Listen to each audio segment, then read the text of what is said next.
त्या प्रयत्नामध्ये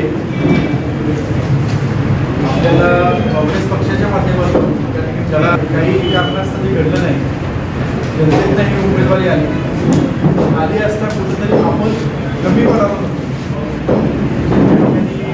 तिसऱ्या टप्प्यामध्ये होणाऱ्या निवडणुकीमध्ये सांगली लोकसभा मतदारसंघ हा देशातील एक महत्त्वाचा मतदारसंघ आहे. या मतदारसंघामध्ये विशाल पाटील निवडणूक लढवत आहेत. वंचित बहुजन आघाडीने आजच पत्राच्याद्वारे प्रसिद्धीपत्रकाच्याद्वारे जाहीर केलेलं आहे की वंचित बहुजन आघाडी विशाल पाटील यांना जाहीर पाठिंबा देत आहे. वंचित बहुजन आघाडीची ताकद सांगली जिल्ह्यामध्ये लक्षणीय आहे. हे मागील निवडणुकीमध्ये सिद्ध झालेलं आहे. जवळपास 3